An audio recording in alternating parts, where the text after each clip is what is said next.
Kung matagal na hindi daw magamit po, ito ay ano siya, yung parang mabubutas, no? So, ayan.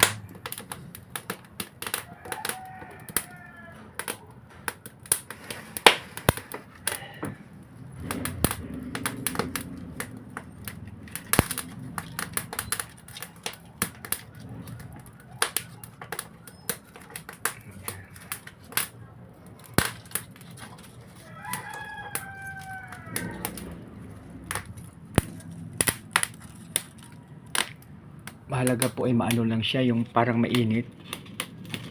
Ito mainit na to.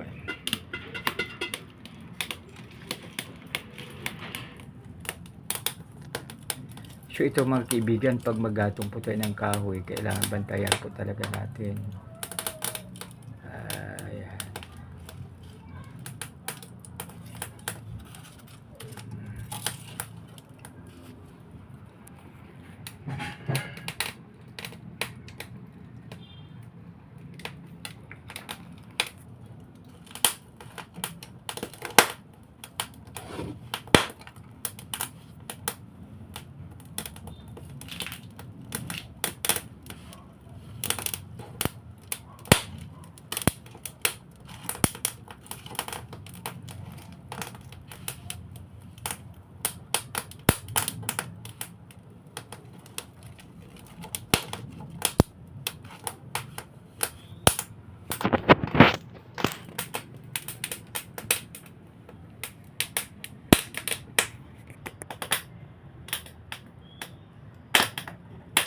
Pag matuyo na yung tubig niya, kita mo yung pumuputi. Pag matagal yan, yan ang mag-start na maano siya, yung parang mabubutas, no?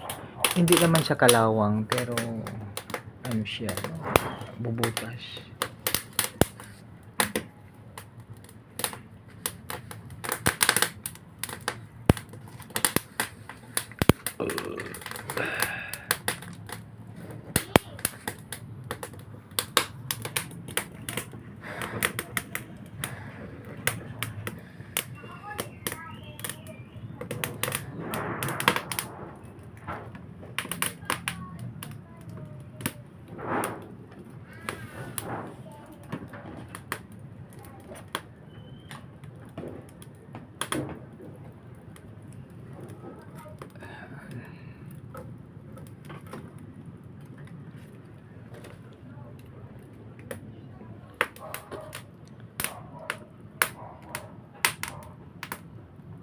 Ang iba nga mga kaibigan, binabaliktad nila pag magawa ng kuwan, yung parang wrapper ng ano ba yun, yung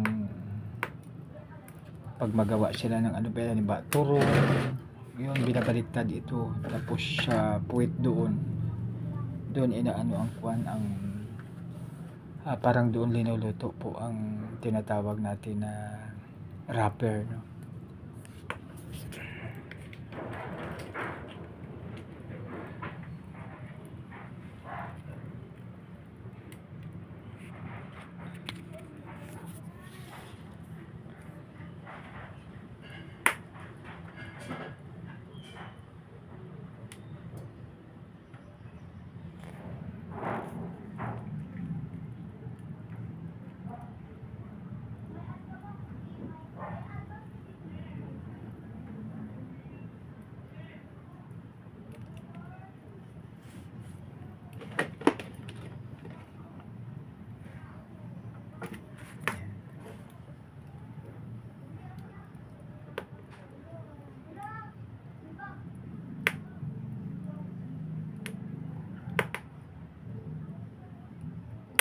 Pag uminit lang siya, okay na.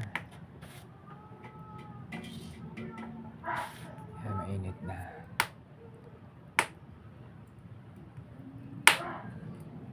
Mas maganda siya lagyan ng kunting mantika. Kaya tubig, no? Parang mag-init ng tubig dyan para maano siya.